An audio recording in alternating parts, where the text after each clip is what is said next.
Well, Superman has his fortress of solitude, and Bruce Wayne, he's got the Bat Cave, and me, the Menzoid, I've got the Menzoid Man Cave, a place to sit back, chill out, talk about the issues of the day, and I'm pleased to welcome back into the Man Cave Toronto Sun columnist extraordinaire, Simon Kent. How you doing, Simon? I'm all the better for being flattered like that. Thank you. Well, there you go. Simon, a big issue in the city of Toronto, and it happens with communities right across Canada these days, is the mayor is hoping to get a big casino in downtown Toronto, and the usual suspects, they're out against it. It's going to be the second coming of Sodom and Gomorrah. Adam Vaughan, the councillor, this is the guy that wanted the bullet ban for the city. He said this will destroy, that was his words, the city. Simon, you've covered this issue. You've looked at casinos going into non-traditional casino markets around the world.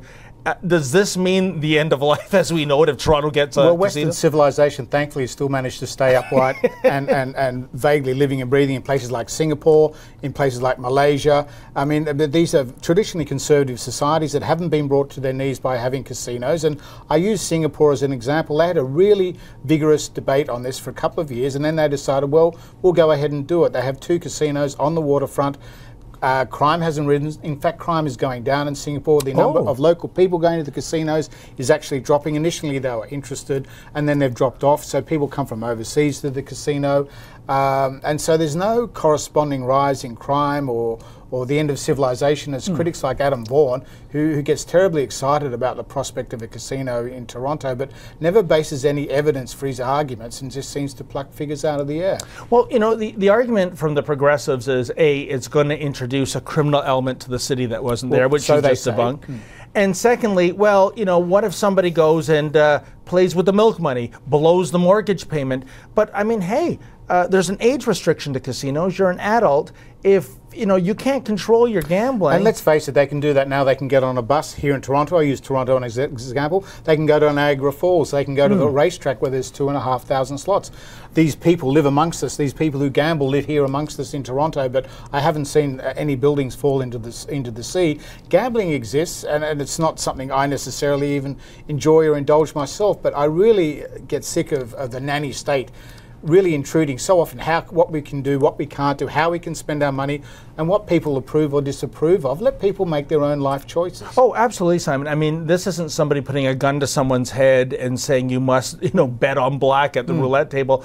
And I mean, I know there are tragedies of people gambling everything away, but it was on their own volition, right? But you can travel around the world. You can go to Monte Carlo and see that city hasn't been brought to its knees. If you go into central London, you can go to casinos like Aspinalls and places like this, which you would never guess is a casino off the street, but they're in central London, in Mayfair and places like that. They've been there for over 100 years, and the city still functions. There's not wild gunfights in the street, and the same in Singapore, Malaysia. You go to my home city in Sydney, Australia.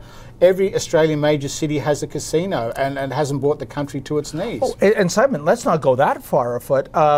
In our own backyard. Of course. There are lottery tickets, yes. scratch tickets, slot machines, racetrack. People can always find a way to be parted with their money in a vague hope of bettering their wager, and it does happen, and people gamble all the time. I find it really hard to equate this argument with the people who would say no, no, no, no, no all the time. Yeah. I think there can be clear benefits. Why not admit gambling happens, build a casino, tax the hell out of the earnings, and put those to the public benefit and the public good? Let's build hospitals and schools and redistribute the wealth. Exit question, Simon. Yes. If you're a betting man, and I think you are, what do you say? Does Toronto get this casino at the end of the day, or is this a failed gambit? I think there will be a casino in some form. Okay. You can't be so conflicted as to see what's happening down the road in Niagara or at a race course with all those slots and not say, well, we can do that here in Toronto.